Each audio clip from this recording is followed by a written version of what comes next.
think so. Good evening, everybody. Hello, and welcome to the second of our lecture series, Books, Prose, and the Course of Modern History with the incomparable Professor Stephen Berk. As you know, the freedom to read is under assault in the United States, particularly in public schools, which are curtailing students' freedom to explore words, ideas, and books. In the 2022-23 school year, from July 1st, 2022 to June 31st, 2023, 3,362 instances of book bans in U.S. public schools, classrooms, and libraries occurred.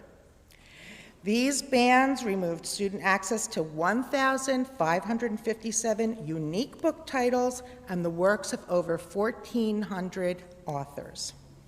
So it's a very important topic that we have this evening, which is focusing on books in the United States. I know that you all know Dr. Berk, but just let me remind you that he is the professor of history at Union College and the holder of the Henry and Sally Schaefer Chair of Holocaust and Jewish Studies, and he's the recipient of the Florence B. Sherwood Chair in History and Culture and a consultant to the Wiesenthal Holocaust Center. He has many, many accolades and contributions to the landscape of the academic landscape of our community and to our nation and to the world, and it's really my pleasure to introduce him tonight. And I should also just say, my name's Amy Posner. I'm the chair of the Adult Education Committee here at Agud Vachim. And with that note, if you would please silence your phones, and without further ado, Dr. Berk.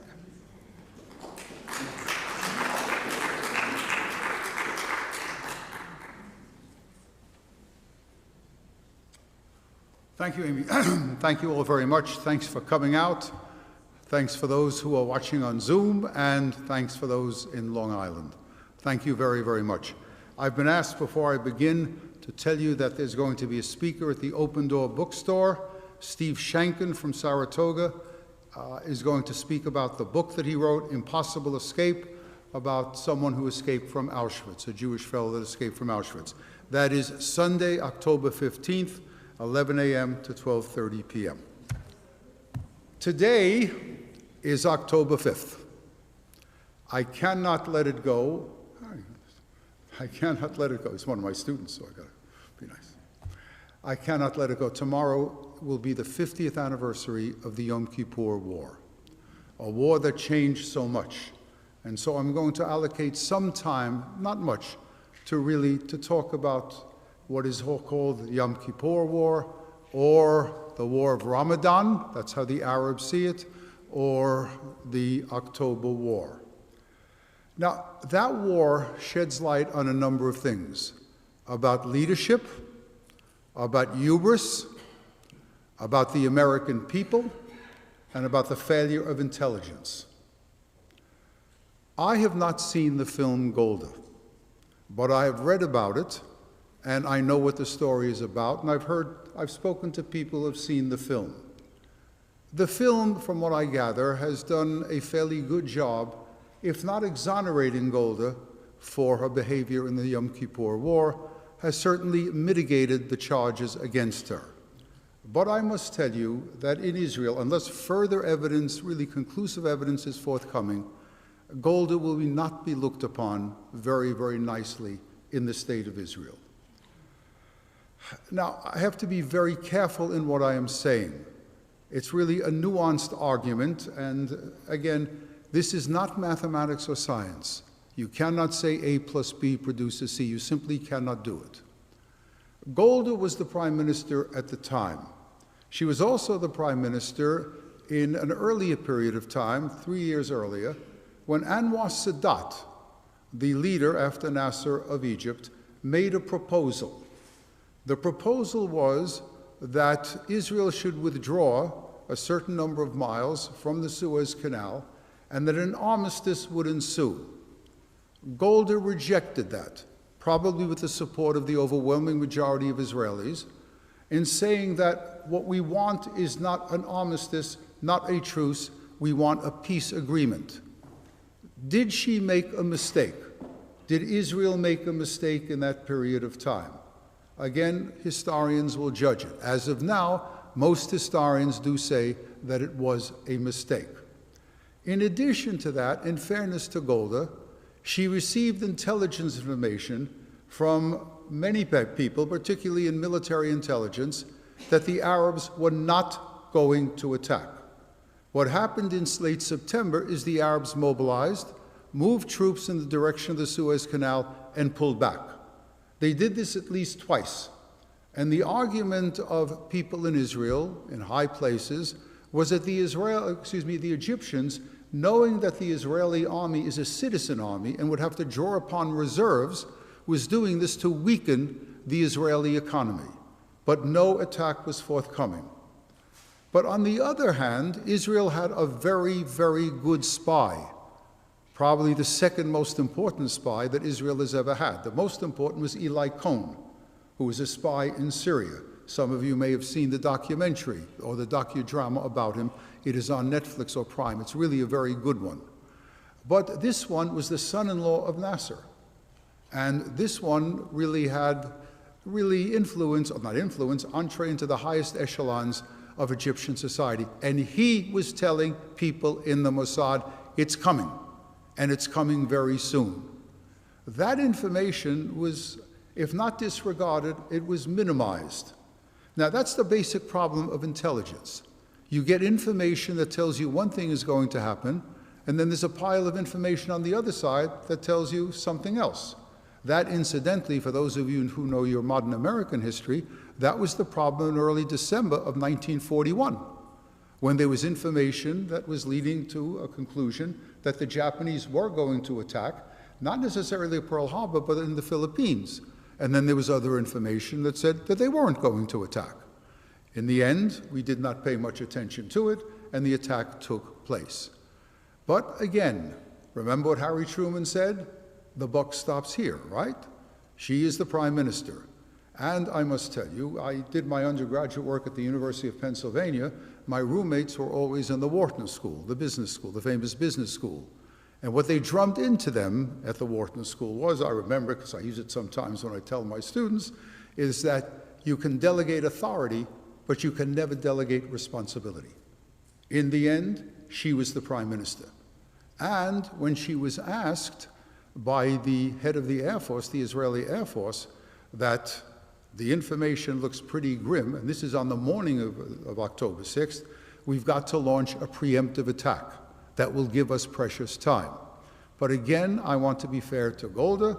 Golda was being told by President Nixon and by the Secretary of State, Henry Kissinger, don't launch a preemptive attack. You will not get our support.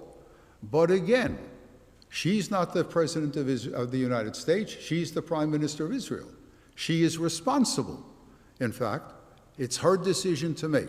She chose to make the wrong decision. And what is also, this time not also, but was inexcusable, is what the Israeli armed forces were not prepared. They ran short of lots of things.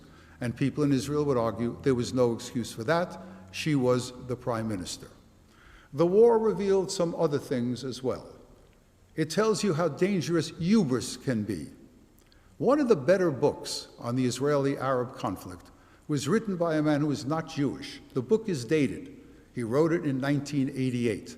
That's a man, if you took English courses, you always read him because he was a very prominent Irish literary critic, Conor Cruz O'Brien. And his book is called The Siege.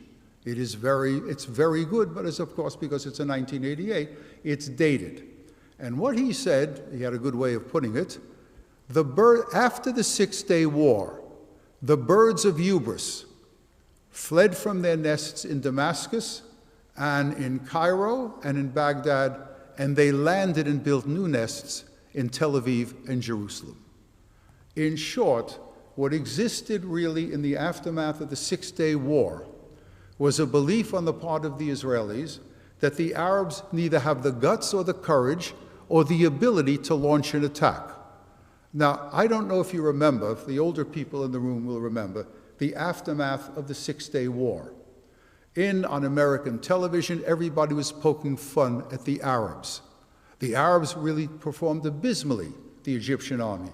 And there were pictures, if you remember, in the aftermath of the Six-Day War of Arab soldiers taking their shoes off by the thousands and running in the desert trying to escape Israeli captivity.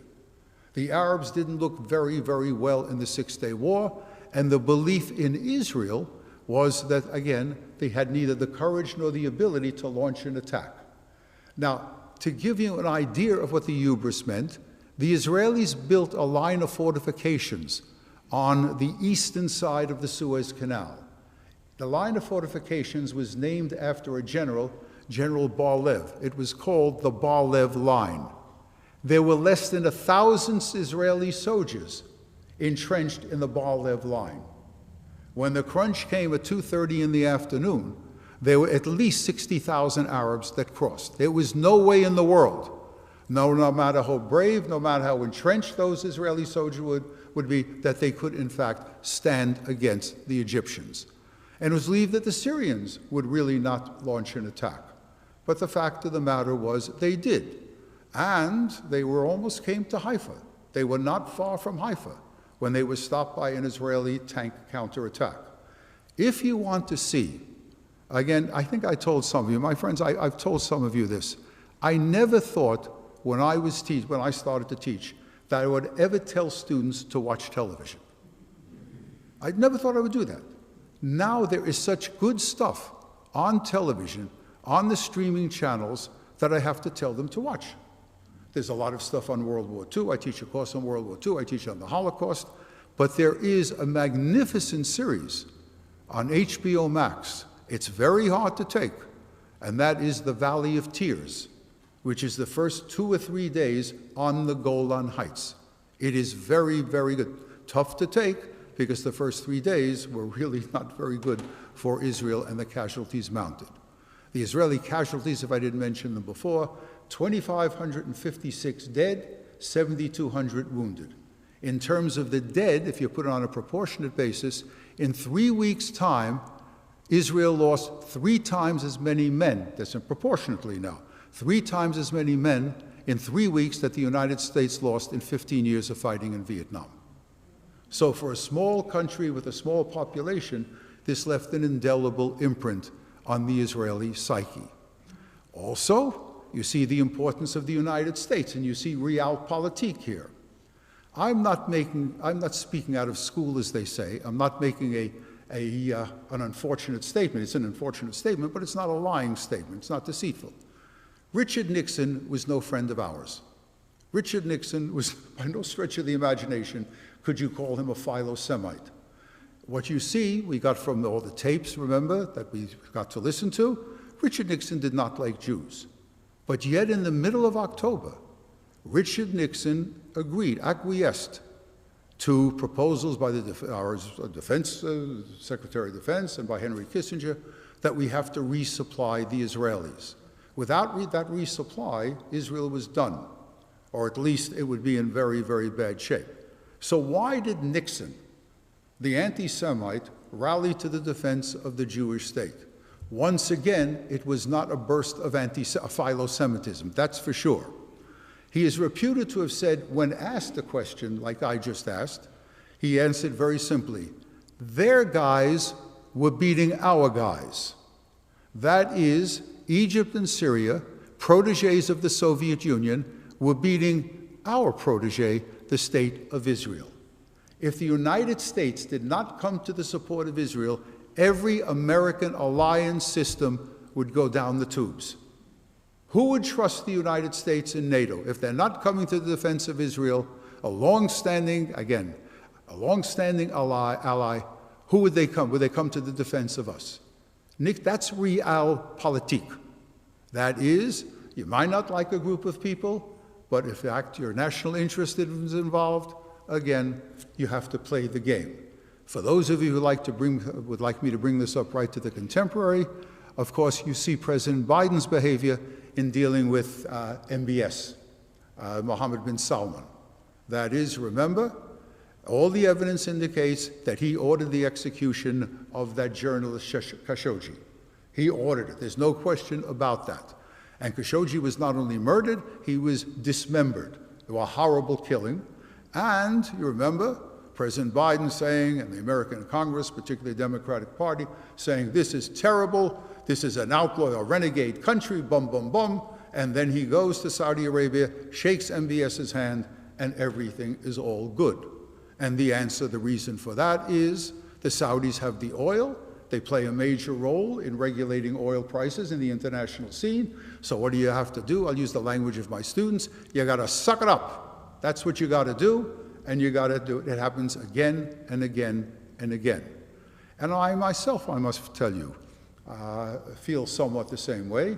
Again, I'm not going to give you a lecture on what is happening in the Ukraine, but any Jew, Jewish man or woman, who has even the most cursory knowledge of Jewish history knows that the Ukraine runs with Jewish blood. Pogroms in 1648, the Khmelnytsky pogroms. If the Holocaust did not take place, the Ukrainian massacres of Jews between 1918 and 1920 would be the greatest destruction of the Jewish community in the modern period. And massive collaboration with the Nazis in the period 1941 to 1945. So I know that, but in the end, the Ukraine has to be defended. It must be defended. One, again, with all of my qualms about this and all my knowledge of Jewish history there, the fact of the matter is what Putin did is illegal, immoral, a violation of the international order, and as everyone should know, and that is the man who is watching the Ukraine more closely than anybody else is President Xi of China. If the United States would default on supporting the Ukraine, this you can take to the bank, President Xi will launch an invasion of Taiwan. These are things that you just have to do. So, and the last thing I will say about the October War, the Yom Kippur War, is it's not going to sound very good, and some of you may doubt what I'm about to say to you. But the Yom Kippur war, and the aftermath of the war, demonstrated the intrinsic decency of the overwhelming majority of the American people, and again, only an idiot would deny the existence of anti-Semitism in American society. We have had too many testimonies to the fact that it's taken place, and a number of Jews have died as a result of white supremacy and white nationalism and so on. But if ever there was a time, now I address myself to the people of the long memory, the mature people in the room, and that is, if you have the long memory, you remember what it was in the aftermath of the Yom Kippur War with the Arab oil embargo, and how we lined up on alternate days to get gasoline, and the price of gasoline rose very, very high. It could have been very easy, and I'm sure there were people in our country who were saying, it's the Jews who are responsible for this. It's the Jews and the state of Israel. That did not surface. That was a time when large numbers of Americans conceivably could have turned against the Jews, and they did not do so. It gives me hope for the future. Once again, one cannot deny the existence of anti-Semitism in American society. I've said this to some of you before. I'm paraphrasing Plato. Plato said, only the dead have seen the last of war. I'm telling you that only dead Jews have seen the last of anti-Semitism. But that will be here till the end of our time, the end of our children's time, end of our grandchildren's time. It will be here. The issue always is not whether or not anti-Semitism exists. It always exists. It will always exist. And the reason for that is there's an intellectual coherency to anti-Semitism that is not an oxymoron, what I just said to you. There's an intellectual coherency to anti-Semitism. The intellectual coherency of anti-Semitism is the ability of anti-Semitism to explain multi-causal phenomena in a monocausal way. I will say that again. The intellectual coherency of anti-Semitism is the ability of anti-Semitism to explain multi-causal phenomena in a monocausal way. Why did we lose the war? The Jews stabbed us in the back. Why is there a depression? The Jews did it. Why? What happened in 2008? The Great Recession? The Jews did it. And the proof, of course, look at this man Madoff, he's a Jew. The Germans played it up, even in our own country. The man who plays it up more than anybody else, probably the most effective anti-Semite in the United States, the smartest and the most articulate, are not some of these yolts in the white supremacist movement, it is Reverend Farrakhan. Reverend Farrakhan is the most articulate anti-Semite in our country, and he plays on this. The Jews are responsible for narcotics. The Jews are responsible for AIDS. The Jews are responsible for the slave trade, and so on. So anti-Semitism will be here till the end of time, even in our own country, but the issue is not whether it exists or not. The issue is the magnitude. Does it exist in a magnitude large enough to threaten us with physical violence and to impede our entrance into American society and into the highest echelons of American society? And I would argue, since the 1930s, you are hard-pressed to make the case that it really has reached that magnitude. Remember, it's not that long ago when there were 3 Jews on the Supreme Court of the United States. 1/3 of the Supreme Court were Jews. And of course, if our co-religionists and our compatriots had learned to cast their votes in the right way in Florida in 2000, we would have had a Jewish vice president. So, again, the Yom Kippur War demonstrates a number of very, very interesting things. Now let's get to the material at home, right? And that is to talk about, I will begin with John Locke. John Locke was not an American.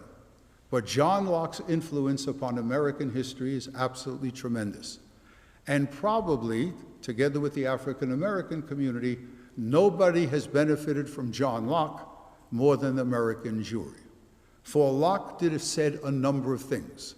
Remember, we are all prisoners of not prisoners, we are all part of our time. If I tell you that Locke appeared in the second half of the 17th century, now, if you were my students, I would ask you, what's the significance of that? But you are not my students, so you'll be spared what I do to my students, which is to walk down right there, stand next to one student and say, what am I talking about? The mid-7th, the last part of the 17th century. And the student would give me at all ranges. It's from the sophisticated well to the unsophisticated duh.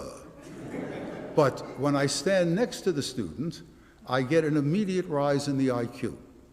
I can get 30 points. It doesn't last for more than 10 seconds, but you know what? It's all right. You can get something in 10 seconds. What is significant in the second half of the 17th century, this is the time of Isaac Newton. This is the time of the scientific revolution. This is a time, the Germans have a good word for it, Weltanschauung, a worldview. The worldview changes. It's not chaos out there. It's not randomness. The universe is governed by laws, and we can use the scientific method and reason to really understand those laws. Reason is important. Experimentation is important. The scientific method is important. All of these things are important. Now, again, I know we were all sophisticated people, but just to make the point, it amazes me that when I say this to some of my students, they don't know what I'm talking about, and that is, of course, every action has an opposite and equal reaction, right? The body in rest stays in rest, the body in motion stays in motion.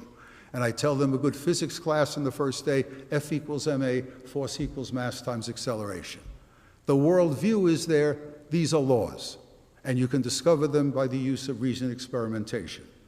It's not a giant step from there to say that if we use our reason, maybe we can understand our social and economic and political laws. In other words, we are moving from the age of reason to the Enlightenment. And the bottom line of the Enlightenment is that everything must be subjected to the light of reason. That which does not conform to reason must be rejected.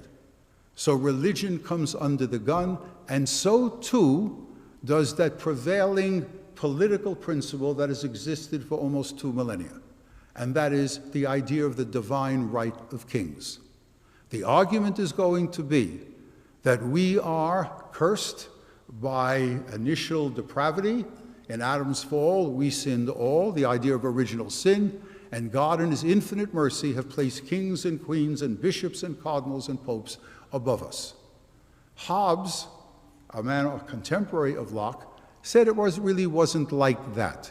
And he hinted that maybe people chose someone to rule over them. It's Locke who drives the locomotive right through.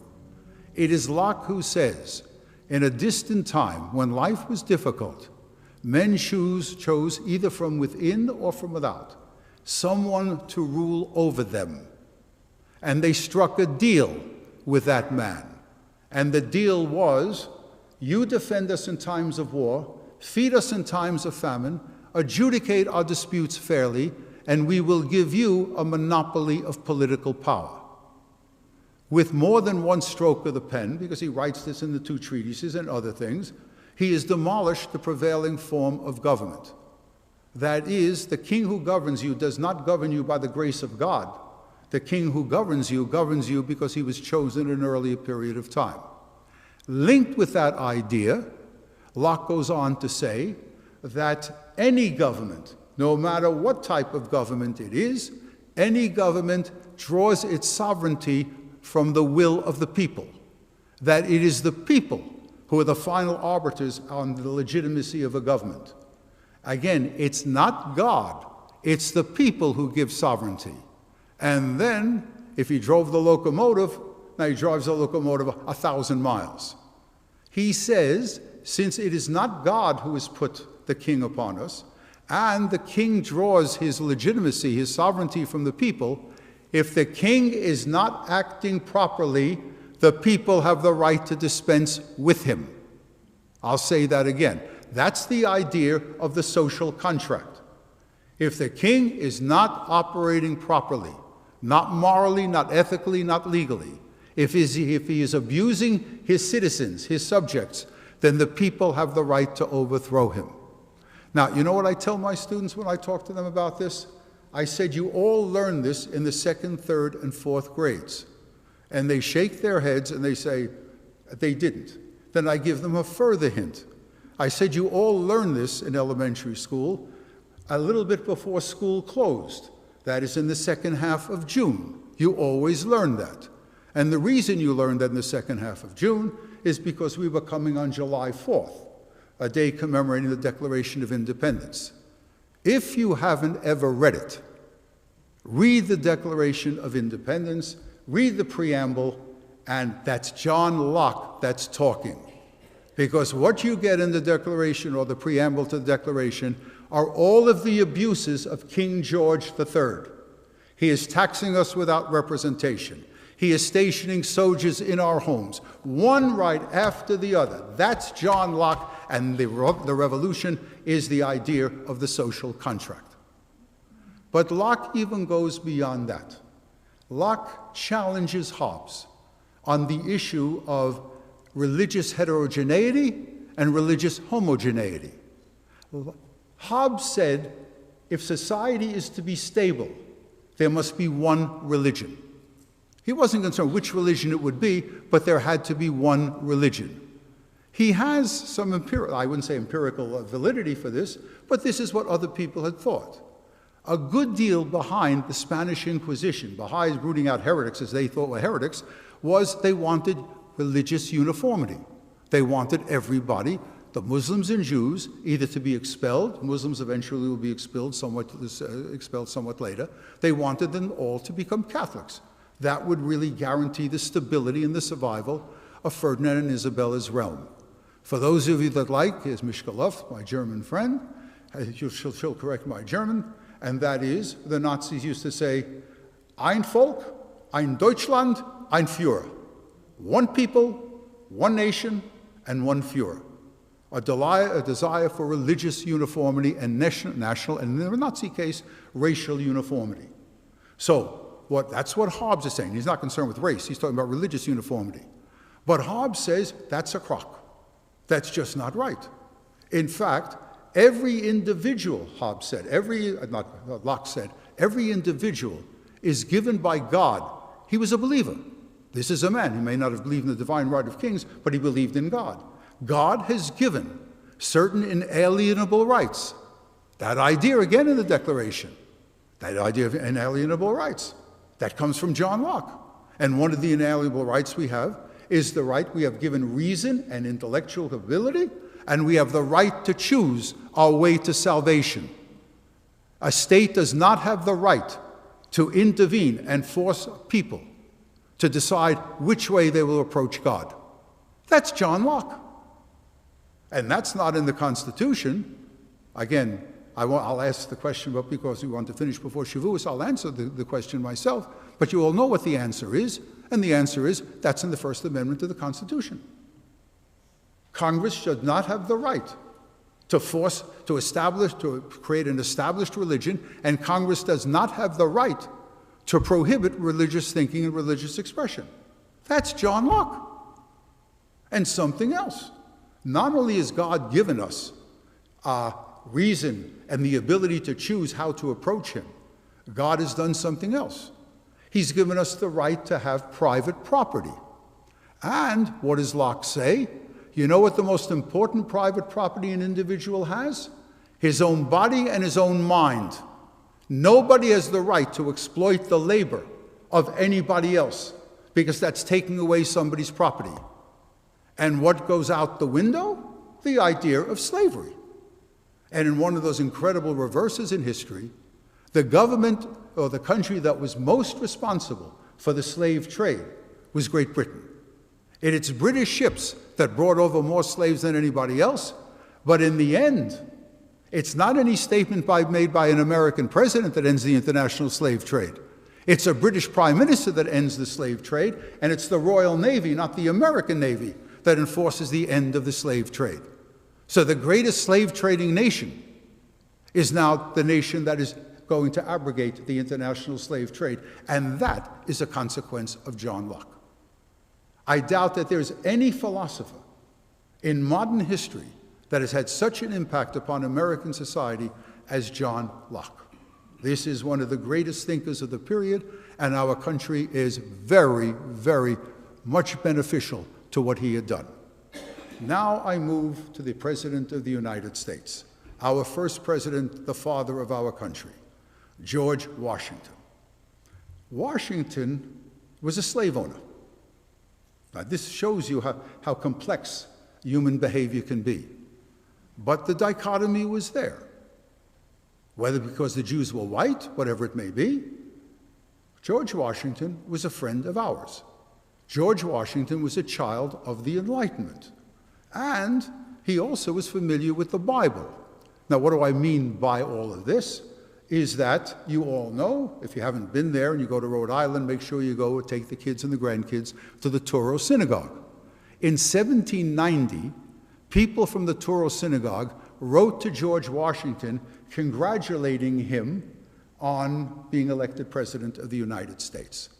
And Washington, using the same language that was in the letter addressed to him, wrote and talked about the place of Jews in American society.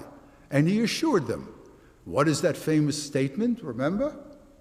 What is it? To bigotry, no sanction, and to persecution, no assistance. And then, again, for those of you who are familiar with the prophets, he actually places in there, if you read one of the last prophets, Micah, it's chapter 4, verse 4, in which Micah says, the day will come when every man will sit under the fig tree and will worship God in the way he wants to worship God. Something to that effect. And that's what George Washington says. George Washington says, he actually quotes Micah. He doesn't say it's by, he said, the day we will all, in America, in the United States, every person will sit under the fig tree and under the grapevine and worship God in whichever way he wishes. That's powerful stuff. And it is important. We now know, you don't have to be a political science professor to understand, that American presidents have enormous influence. That's why we Jews are always very concerned when an American president or a high-ranking American official says something bad about the Jews or says something bad about Israel. Large numbers of Americans follow what the president says, even if they're in the opposite party. And so a president has enormous influence.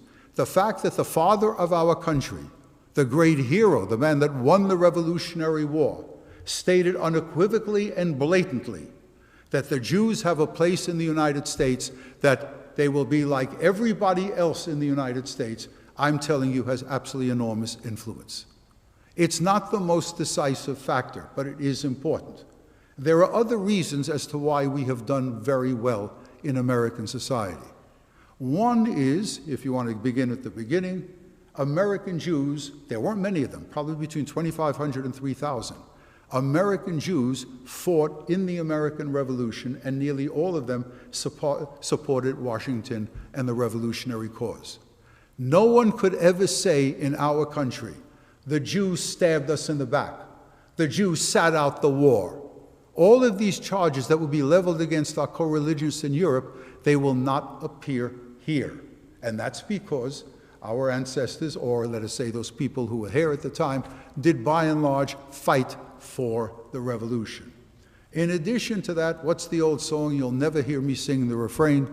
The land was sweet and good, and we did what we could. America is enormously wealthy. And once again, you can't make it in the Northeast, you go to the Ohio Valley. You can't make it in the Ohio Valley, you go to other parts in the Midwest. You can't make it in the Midwest, you go to California, and you go to the Pacific Northwest. There's room for everybody here. There's not that competition for land, not that competition for university places, not that competition for the professions.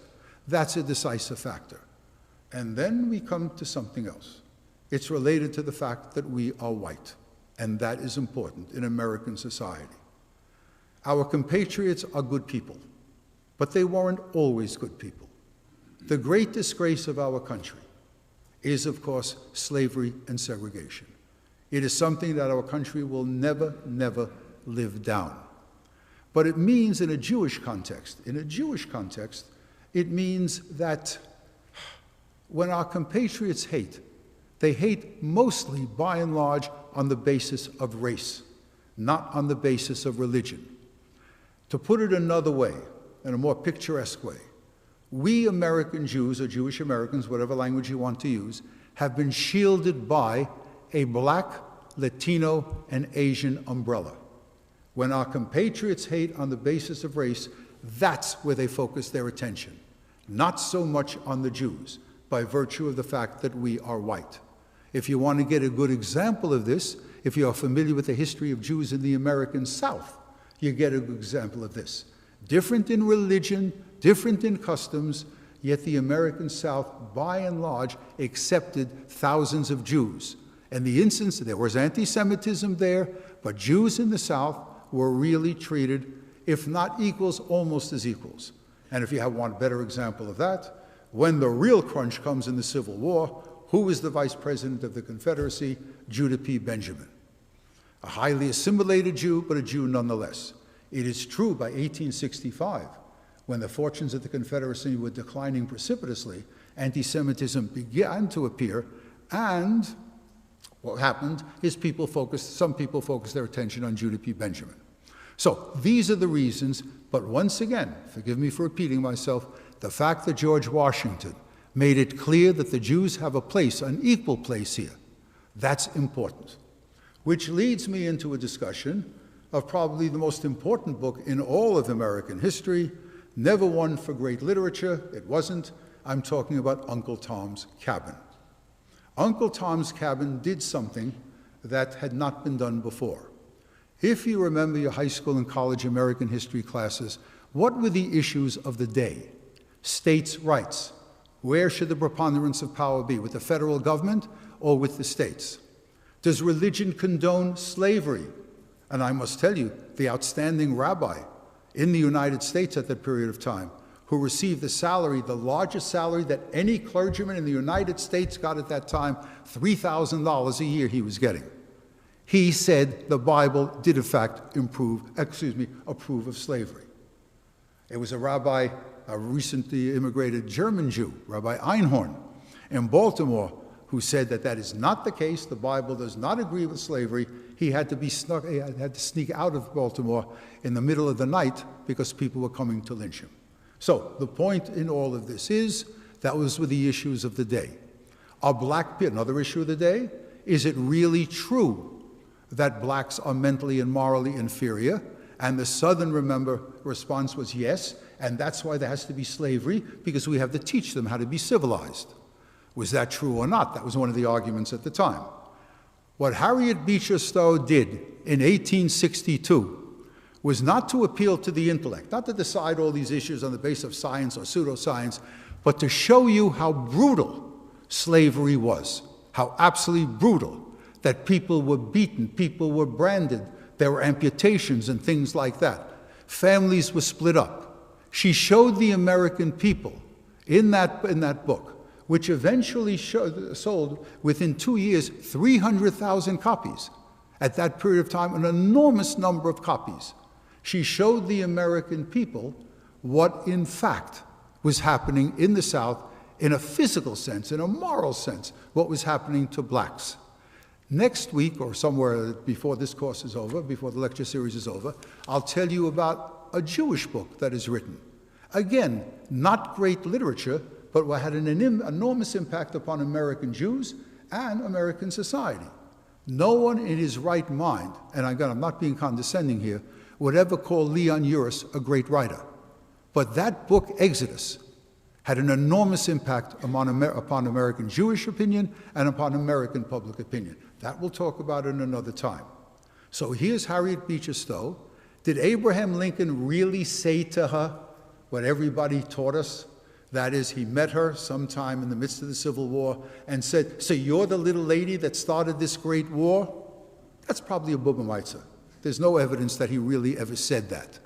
But there's no question that this is the absolute abolitionist tract. This is the one that turns American public opinion in the North against slavery. This is really very, very significant stuff. Now, where things get a little nasty here is that she wrote another book, The Key to Uncle Tom's Cabin, in which she talked about slaveholding, and she mentioned a family in Virginia, the Davis family, a Jewish family. She focused on them and said that they were great slave owners. That's not true. The Davis family were slave owners. There were Jews that owned slaves, and they were slave traders. The Davises were slave traders. But they were small fry. It was not the Jews that were the big people, the big fish in the slave trade. It was the Gentiles who were.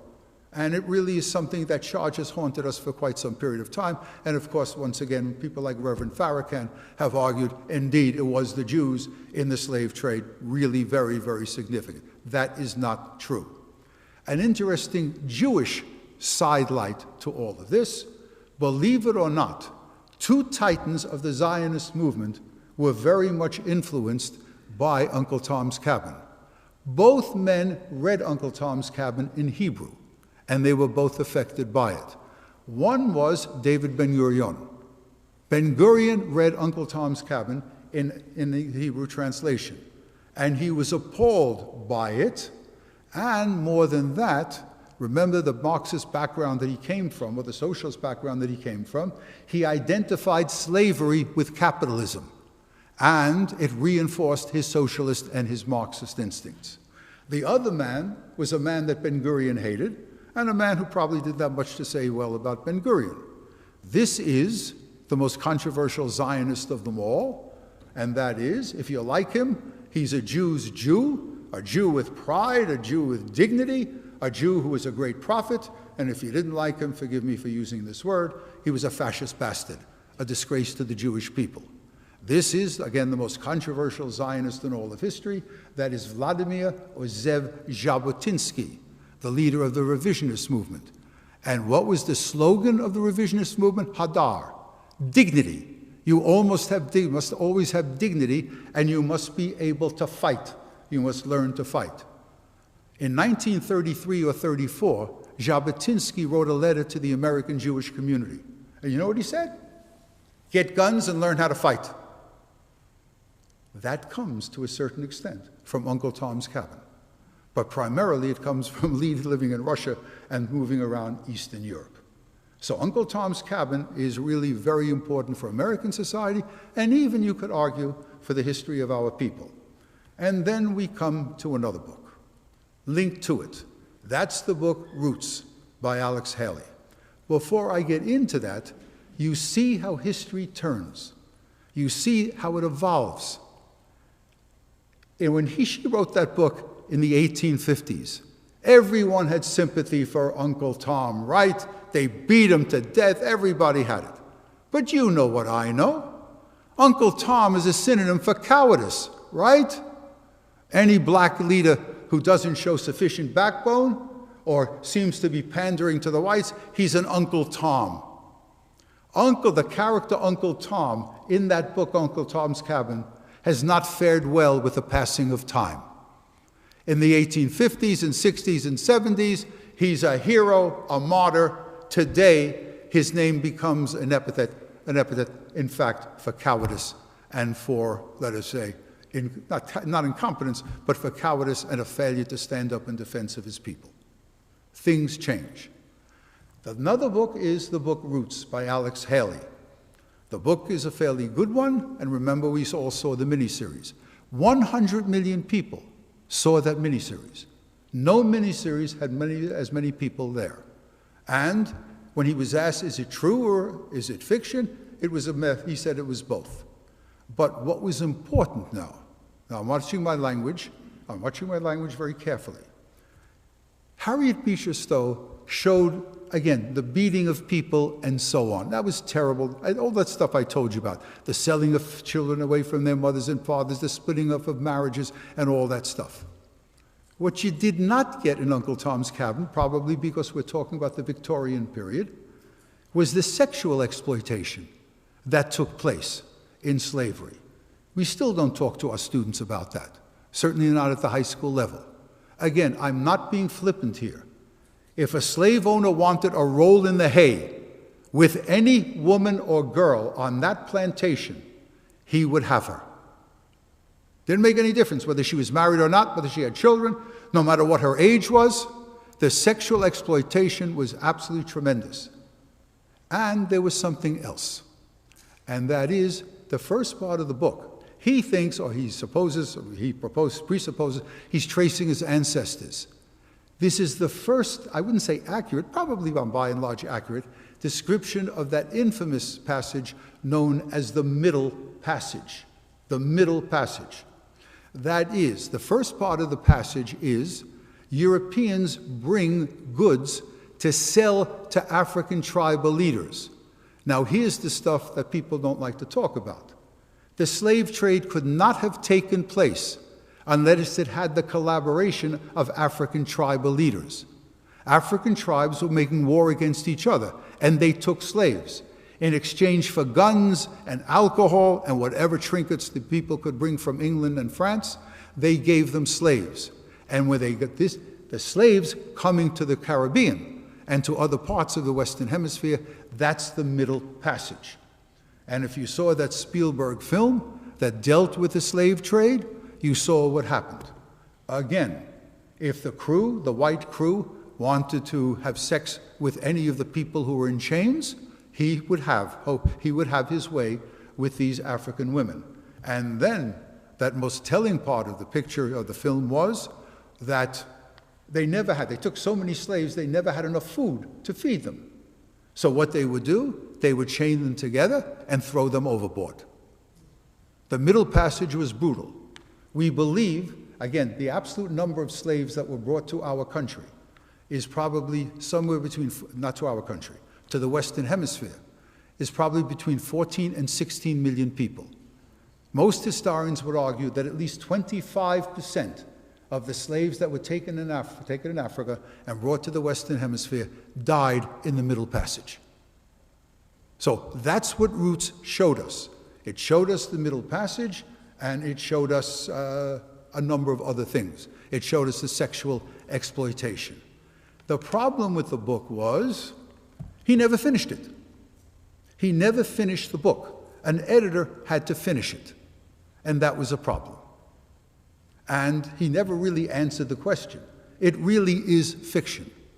But it tells you something else. It's based on something that minority groups often have to resort to, especially when they are not allowed to read and to write. What is important from the historical point of view is the oral tradition.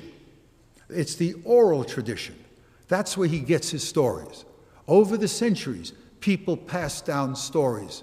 In our time, not in our time, but there was a time in our history when life was difficult. People were either illiterate, people didn't know how to read and write.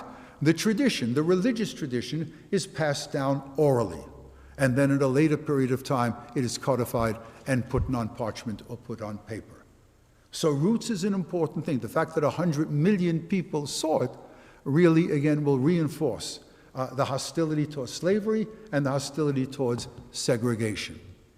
And then in line with that, another book, and that is a book that I'm sure none of you have read. Historians read it because it is important in 20th century American history. That's a book by a man by the name of Madison Grant.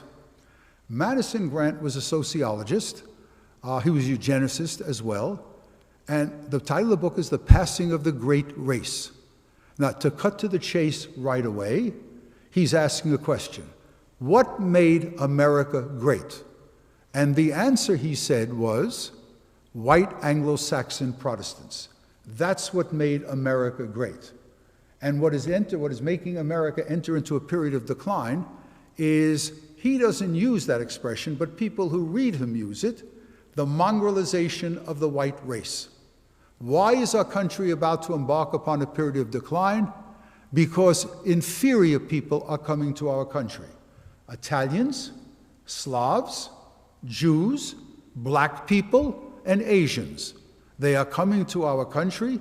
They are intermarrying with white Anglo-Saxon Protestants. They are diluting the blood pool, the gene pool, and the country is about to go to the dogs. Don't laugh at that statement. Don't laugh at it. That idea, that's going to lead to something in the post-World War I period that has enormous implications for the history of the Jewish people. It is as a result of books like that and feelings like that that in 1924, the United States, for the first time in its history, passes legislation limiting immigration into our country. That's the Jackson-Reed Law. The Jackson-Reed Law is the first important law in 1924, limiting not only quantitatively, but qualitatively the number of people that come into our country. In its original numbers, keep this in mind, before World War I, somewhere between 1 and 2 million people were coming into our country each year. As a result of Jackson-Reed, the total number of people coming in, that figure will be slowly increased, but for a number of years, it's 168,000. So from literally, or nearly literally, open immigration, we are going to restrict immigration into our country quantitatively, but also qualitatively. We don't want the Japanese. We don't want the Chinese. We don't want people in Eastern Europe. And the reason for that is, if you remember your American history, this is the time of the first Red Scare. The commies are coming. The Russians are coming. And how do we know that all these people coming from Eastern Europe, how do we know that some of them are really not communists? And that's going to be a very important step. We don't want Italians here. We don't want Italians. Either they're fascists or they're communists. We don't want them into the country. Who do we want? We want the Irish, excuse me. We want the Anglo-Saxons. We want even the old enemy. We want the Germans. We want the Scandinavians. We do not want those people that I mentioned to you about. Why is this important in Jewish history? Why are thinking of Madison Grant, excuse me, why is it important? And the answer is that large numbers of Jews who want to come to our country and cannot come to our country, to use that proverbial expression of some Holocaust survivors, they will go up the chimney. Remember, that's the difference between being a Jew and a non-Jew in Europe. If you're non-Jewish, if you're not a Jew, and you want to come to our country, and you can't get in, and you decide to stay in Europe, life will be hard for you. But you will not die. Because under the Nazis, if you kept your mouth shut, that's the difference between communist oppression and Nazi oppression. Under the Nazis, if you were not Jewish, not a gypsy, not a Jehovah's Witness, not a gay or a lesbian, if you were just an ordinary, conventional citizen and you kept your mouth shut, you stood a very good chance of surviving the war. But if you were Jewish, again, Himmler's famous remark, some of you may not know it, writing to SS commanders in the Ukraine, quote, we must kill, he's talking about the Jews, we must kill them down to the last child in the cradle, end quote. But if you're not Jewish, under the communists it's different. The communists would pick you out arbitrarily. If you were religious, you owned a property, you belonged to a political party, you're off to Siberia if you're lucky, you entered into Lubyanka, the great prison in Moscow, if you're unlucky. So the other thing where you can argue in a beneficial sense, believe it or not, there's a beneficial aspect to Jackson Reed. If you can't get to the United States, and remember, by the end of the 20s, and especially with the onset of the Depression in 1929, it's very difficult to get anywhere, including our own country. All those countries that were open, they're no longer open. Nobody wants immigrants, and nobody wants Jewish immigrants. And the answer, of course, if you are desperate and you want to get out, is you go to Palestine. In fact, I'm making a statement to you which may seem very, very strange, and that is, if not for Jackson Reed, there might not have been a state of Israel. Because by 1939 and 40, there were 450,000 Jews in Palestine, a minority, but the critical mass was there. Without Jackson Reed, 95% of all those Polish Jews who wanted to flee Poland in the interwar period would have come to the United States. But they go, large numbers of them go to Palestine. And they make in Palestine the Yishuv, the Jewish settlement in Palestine, a concrete and irrevocable reality. So Jackson Reed really has an influence really almost counterintuitive. So these are some of the books that have an influence on American society.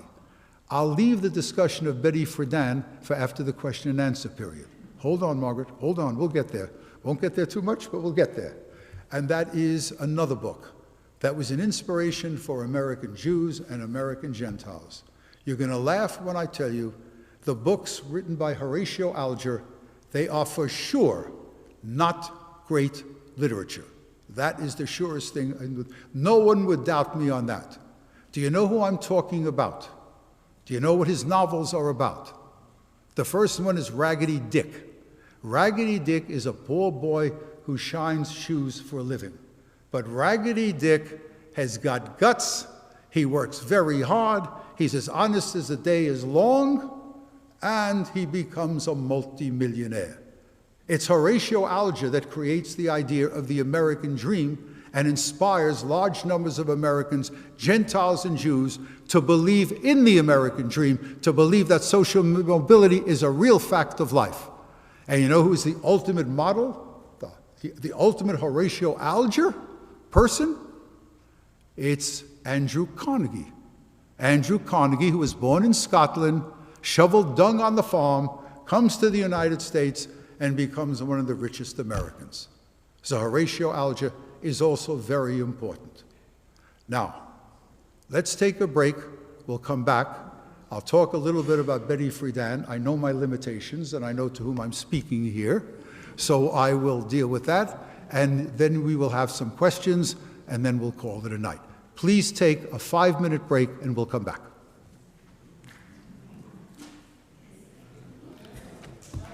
Thank you.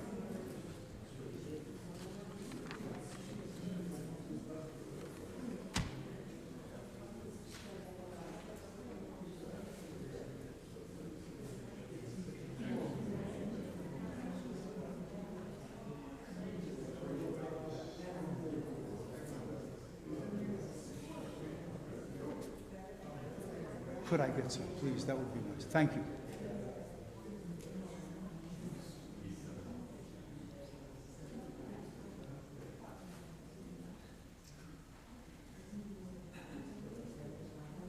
Thanks for coming.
All right, my friends, we should begin.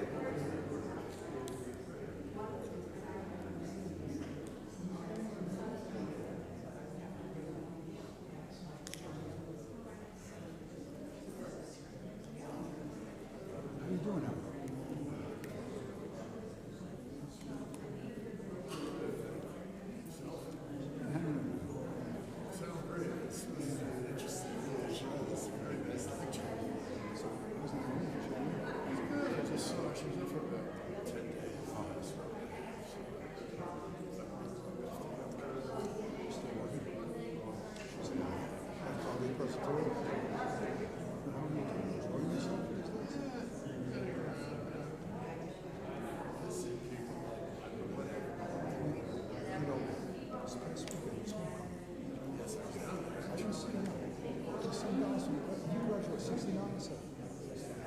Two guys from 71. Stephen Levitt and Peter Levine. He moved back here. Clifton Park, he's a pediatrician, retired pediatrician. Excuse me. Yes, sir. Yeah?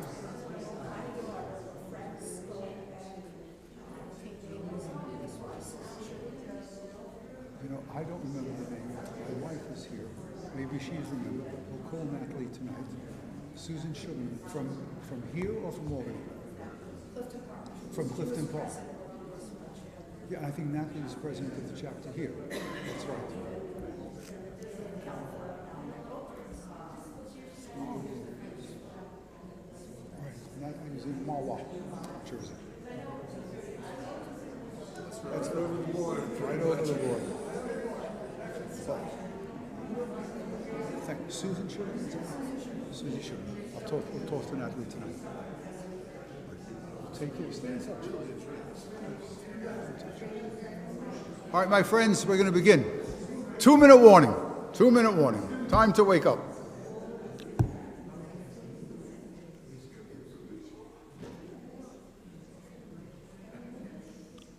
All right, my friends. We're going to talk a little bit about Betty Friedan. Now, the day will come when there will be, it may not happen, you know, I'm a fossil, so it may not come in my time, but it very well may come in my time, we will have a woman president. And if that happens, Betty Friedan will have played a role in that. But if you don't like to read, seriously, some people, they don't have the Sitzfleisch, don't have the patience. I tell you what you do if you want to know about Betty Friedan. Go and see the film Barbie. Barbie is Betty Friedan. Betty Friedan, that's the argument against the patriarchy. But to be more precise, the book, The Feminine Mystique, was written in the year 1963. There's a time and a place for everything. Again, the first wave of feminine emancipation was with the suffrage movement. And in 1919, when women were given the right to vote, that's the first wave of the women's movement. Betty Friedan starts the second wave. And what she's talking about, and she's right, I mean, you don't have to be a rabid feminist to believe that, but she's absolutely right. During the Second World War, with manpower shortages reaching the way they were, in December of 1944, the draft call in our country was 500,000 men a month. I mean, again, not everybody was mobilized in our country, but there was a manpower shortage. Women filled the gap, as they had done in World War I. They worked in the factories, you know, Rosie the Riveter and all that kind of stuff. But when the war came to an end, many women were thrown out of work. You got to provide jobs for the demobilized soldiers. And that caused a great deal of resentment, and she addressed herself to that, and among other things. And what she said, what she had done, she graduated from Smith College. Years later, in 1957, she sent around a questionnaire to 200 alumni of Smith. And she asked them how they felt about themselves. And the answer was very discouraging. They felt worthless, their lives were unfulfilled, they were unhappy campers. And she began to investigate why. And she said what came to be, and again, I think no one could deny these things, is that some very gifted women, and some didn't have to be a gifted woman, really didn't have lives that could be fulfilling. There was the cult of domesticity. That is, again, the Germans, of course, who do it more aggressively than anybody else and did it right, and in term not did it right, but they cut to the chase very well. The German expression is, a woman's place in the Küche mit den Kindern in der Kirche.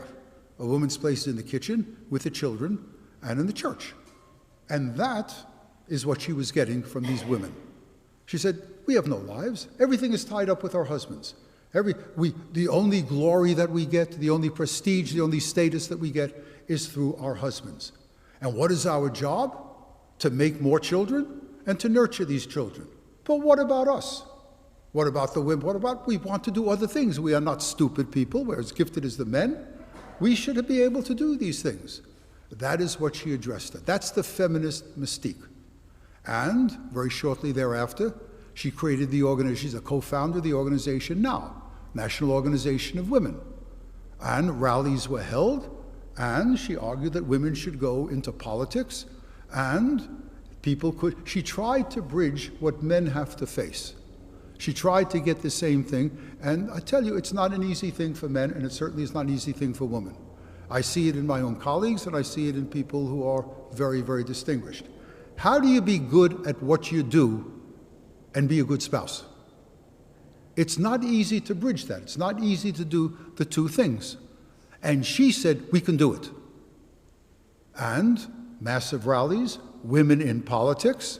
She had a close relationship with a woman that only the older people remember. Remember Bella Abzug? Again, the congresswoman from Manhattan. Again, what she was talking about, and she correctly understood, we will not be able to change the position of women in American society unless we enter into the realm of politics. That's why I said to you that, again, when we have a woman president, again, you can thank Betty Friedan for that. She's the one that mobilized women, gave them an idea that they didn't have to buy into the feminist mystique. That is, the role of a woman is to be a caretaker and a good spouse, a baby maker and a domestic worker. That's Betty Friedan. Now, she ran into trouble a little bit later on for a number of reasons. She really did not say some nice things about lesbians. We're all flesh and blood. People made a mistake. She didn't say so much. She retracted them later on, but the damage was done. And she thought, and now here this is a matter of debate, she thought that the feminist movement was going off the rails. She thought that some of the people who followed her were talking about, or in effect saying, to hell with the family, it's our time now, our time to enter politics, our time to enter the sciences, and so on. Again, when a group is aggrieved, sometimes you get a terrible radical extremist response. And I must tell you, and I'm not a radical feminist, the fact of the matter is, if you've got a decent bone in your body, have a brain in your head, you know that women have suffered a great deal. Some of you may have seen the article in the New York Times that appeared, I think, a day or 2 days ago, about Lisa Meitner. Lisa Meitner is one of the 20th century's greatest physicists. She was the collaborator with Otto Hahn.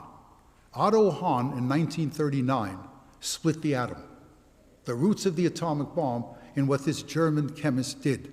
Well, the woman who worked aside of him was Lisa Meitner. She was Jewish. He protected her in Nazi Germany until it became too hot for her, and she went to Sweden. This woman was nominated 46 times for the Nobel Prize and never got it. Never got it. I'm not a physicist, I'm not a chemist, but the ones that I know, and from what I've read from others who are very distinguished, she was every inch the equal of Otto Hahn. Every inch the equal of Otto Hahn.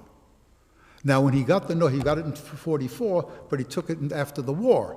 And when he went to Sweden, what happened was, again, he made reference to her. I'm not sure he mentioned her by name, but if he did, whether he mentioned her by name or not, he referred to her as my assistant. She was not his assistant. She was his collaborator. He was a chemist. He didn't know some of this stuff. Only she could do this. And also something else. She had a very, very smart nephew. He too was nominated for the Nobel Prize. And he too did not get it. So she had the proverbial two strikes against her. One, she was a woman, and the other was that she was a Jewish woman. So the important point in everything that I said this evening is I drum into my students that personality counts in history. Towering personalities, men and women, changed the course of history. And I tell them, can anyone deny that the 20th century was not tremendously influenced by 6 men? Mao, Lenin, Stalin, Hitler, Roosevelt, and Churchill. Can anybody deny that? And the answer is no.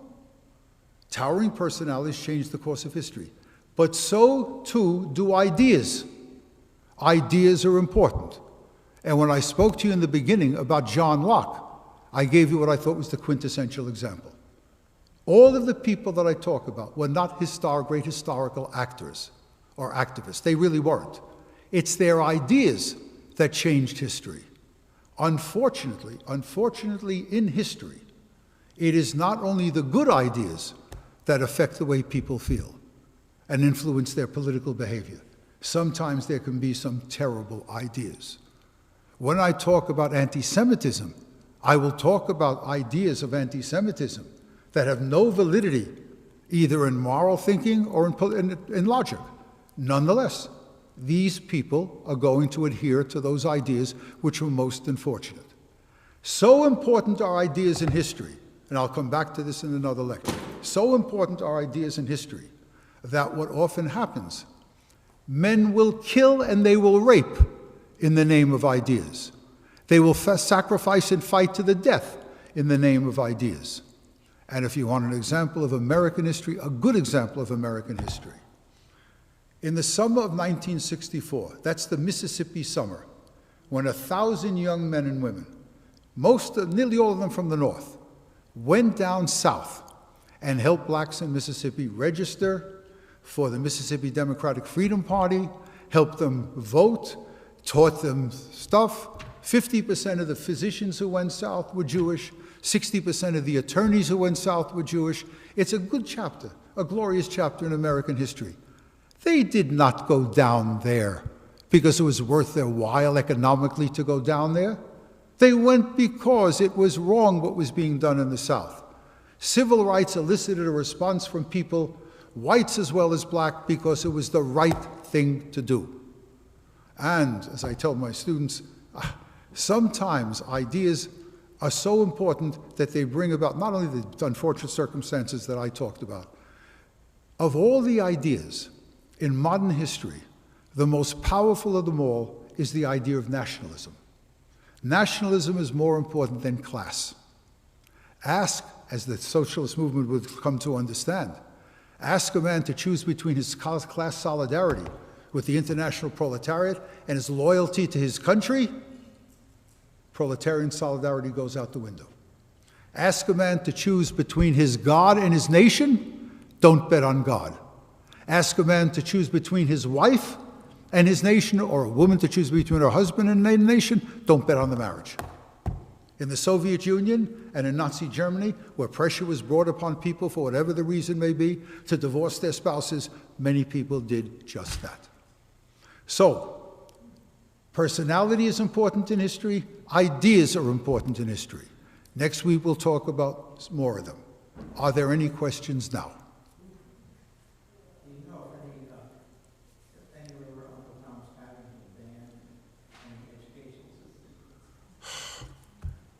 He's asking the question, is Uncle Tom's, with all the book banning that people are talking about, I haven't read that Uncle Tom's Cabinet has been. Now, you got to be careful here. On the one hand, you get the right-wing lunatics who don't like Uncle Tom's Cabin because it makes whites look bad and so on. Incidentally, I should have mentioned this before, Uncle Tom's Cabin will be interpreted as a feminist tract. because all of the women who appear, even the wife of the slaveholder, is portrayed very, very well. And there's little Eva. All the women in Uncle Tom's Cabin are portrayed very, very well. And that's going to be an inspiration to some people later on in the feminist movement. From the left comes the argument that you cannot use books like Tom Sawyer and Huckleberry Finn, because they use the language of the times, they use the word nigger. So in some places, it's the left that has asked for those books to be removed. It's not only the right that talks about, although in our time, right now, it's the right wing that talks about banning books. But in answer, direct answer to your question, I may be wrong on this. I have not read or heard of the banning of Uncle Tom's Cabin. It wouldn't surprise me if it was the case, but I have not heard it. Any other questions on anything that we have covered? Yes? You mentioned the rabbi that said that slavery was okay, and I'm assuming the reason he said that was because of the laws about slavery. In the Bible. That's right. Did he also mention that the laws in Leviticus are a lot more humanitarian about slavery than the laws? Yes, the rabbi is in the back here. I will address myself. You can make the case. Again, other people, some people make the opposite case. That those laws concerning slavery in the Bible apply only to Jewish Hebrew slaves? The leniency, the releasing with money and so on, and all that type. Does that only apply to Hebrew slaves, or does it apply to Gentile slaves? Now, again, the prevailing opinion among Jewish clergymen was slavery was an evil institution, it had to be done away with. And there was a man who was not a rabbi. Nobody knows this man anymore. He's one of the great humanists at the end of the 19th century. That's Michael Halperin. Halperin was a supporter of Russian Jewish immigration when they came to this country, and he was a vehement anti-slavery proponent. Any other questions, my friends? Yes, go ahead. So, like, this doesn't have anything to do with what you said. I'm sorry. Let me come over this so I can hear you better. Go ahead. So, can you, like, like, recommend, like, some, like, primary sources of, like, like, prohibition? I can't really find much. All right. First with slavery, read Uncle Tom's Cabin. Don't wait for people like me to tell you about Uncle Tom's Cabin. Read Uncle Tom's Cabin. That's a primary source. And you can get statements about prohibition by a general American history book. Any good general American history book will give you statements, primary sources about prohibition. I must tell you, now, generally speaking here, let me say to you, what strengthens prohibition, or the call for prohibition, is World War I. There were always people that said it's the devil's work and all that kind of stuff. In World War I, the argument was that soldiers were getting, there were so many alcoholics among soldiers, they could not perform well on the battlefield. And that people working in the factories were so inebriated, they could not fulfill the quotas. That's where the real impetus comes. It's always there, the religious argument against the temperance movement, but what really gives it great strength is World War I. But once again, I'm not dodging your question. Any general history will give you primary sources on prohibition. Any other questions, Mark? Yes? My understanding is Washington's slaveholding came acquired for the wife's family. Yeah, when in trouble, you blame the woman, right?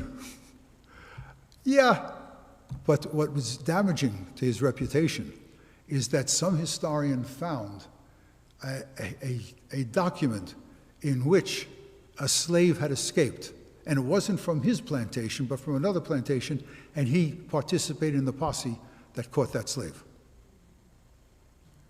That raises a very interesting question. How do you look at people, can you divorce people from the time in which they are in? We Jews face that problem because some very famous people hated Jews. You know who's the leading theoretician in the medieval period? against the Jews was a man, he's the greatest Catholic theologian of the medieval period. That's Thomas Aquinas. There are churches that are named after Thomas Aquinas. Are we going to cancel them out? It's a problem. Everyone has their flaws, and historical figures have their flaws. When I teach the course in World War II, I tell who saved England? Winston Churchill saved England. Winston Churchill was a great man. He led England in its finest hour. When people in England wanted to throw in the towel, when no one else was fighting against the Nazis, he kept England afloat. He kept telling the British people, we have to stay in there. This is the incarnation of evil with the Nazis, or what the Nazis are, and eventually we will win, because he always believed correctly that the United States would eventually come into the war. But when you talk Winston Churchill to an Irishman, you won't get accolades there. And above all, if you talk about Winston Churchill to somebody from the Indian subcontinent, they'll spit in your face. He was a racist, an absolute racist. He hated the Indians. He even hated a man that nobody else could hate. How could you hate Gandhi? He hated Gandhi. And he spoke out against Gandhi. I may have said this to you before. It is, of course, conventional to argue that he was in the wilderness in the 1930s. His great strength was that he was among the first of the English people, of English politicians, to speak out and warn against Adolf Hitler. That was it. But nobody listened to him. That's not because they were pro-Nazi. How could you take a guy seriously who spoke against Gandhi? I'm not joking here. This is a real issue here. We are all flawed people. It's as simple as that. So you are right. Whether it's his wife, he maintained the plantation, and he benefited from the plantation, and he went out hunting slave fugitives. But when it came to our country, without him, there may not be any United States. And that marvelous statement about, again, to bigotry, no sanction, and to persecution, no assistance, and sit under the fig tree in the vineyard, that's important stuff. We're all flawed. Any other questions, my friends? Anything at all? Well, hold on. Yes, Rabbi. Rabbi, did you want to say something? You want to ask something? My question was just, if you could point us, what were the greatest hits of American literature that you didn't mention in your lecture? Like 3 or 4, the next 3 or 4, and in one sentence, what their influence was. Rabbi, I'm not a professor of American literature. There are many, many great works in American literature. And, as we all know, Jews are well represented there, certainly in the 20th century. The books by Philip Roth, the books by Bernard Malamud, they just make some of these absolutely magnificent books. And then there are some novels at the end of the 19th. We all read Red Badge of Courage. We all read that in high school. And again, A Tale of Two Cities, not American literature, but English literature. These are, and actually the other book, If Uncle Tom's Cabin was not the great anti-slavery tract, it's the one that was written by the man who, remember, from Saratoga, who was caught in Saratoga. That's Solomon Northrop. There were many, many books written by former slaves who had come out with the Underground Railroad. Here's a point of trivia for you. Where's the last stop on the Underground Railroad? The last stop. Syracuse. Where? Syracuse. I can't hear. Syracuse. Oh, you know where it is? Nova Scotia. That's why to this day there's a fairly large African-American community in Nova Scotia. All right. Any other questions on anything we have discussed? Now, excuse me, Amy. John Locke. You can read John Locke. If you want the primary source, you can read his essay on toleration. It's more than toleration. Other people spoke about toleration. You got to allow them to do what they want. Locke said the right of religious freedom is an inalienable right. It's more than toleration. It's part of life, liberty, and the pursuit of happiness. And part of the pursuit of happiness is, in fact, the right to reach God in the way that you want. Yes, and did you want to say something? Yes, I'll answer with one question and we'll call it a night. Do you think Russian literature had a big influence on like Jewish, like the Jews and American history? All right, he's asking a question about Russian literature. Now, I must tell you, don't get upset what I'm going to tell you. Hang on to this one. Hang on to this one. Ready for me now? I tell the students, you cannot consider yourself an educated person unless you have read War and Peace by Tolstoy. This is probably the greatest work of literature in the modern period. So Russian literature is terribly important. It affects the Jews in a way that's very interesting. When Jews live in a country where they're a minority, they always identify with the dominant group. That's a survival technique of the Jews. If you live in an area where the Germans and Poles are living, you speak German. In Prague, where there are Czechs and Germans and Jews, if you're Jewish, you go to the German section of the Charles University.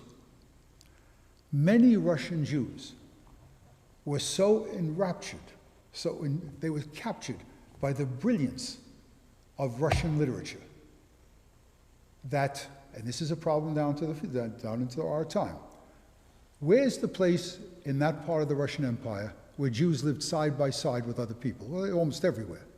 In the Ukraine, it's Jews living among Ukrainians and Russians. What language should Jews speak and read? It's Russian. And so in the eyes of Ukrainians, the Jews are Russophiles. They're Russophiles and they're Russifiers. And that's one of the reasons for the anti-Semitism, one of the reasons for the anti-Semitism in Ukraine. When I talk to you about Tolstoy, I'm not doing justice here. I mean, the golden age of Russian literature is Tolstoy, right? Turgenev, right? Dostoevsky. There's no country that has literature that matches that. And so, you're in the 7th grade. Not yet time for you to read these things. But the one that you might like, that's probably would be Fathers and Sons, or it's sometimes translated as Fathers and Children, by Turgenev. That you probably can handle. The other stuff, I have trouble handling. All right, that's it. All right, Amy, let me just pick up this stuff here. Thank you all for coming.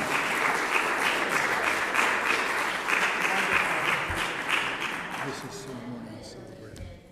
Let me put this here.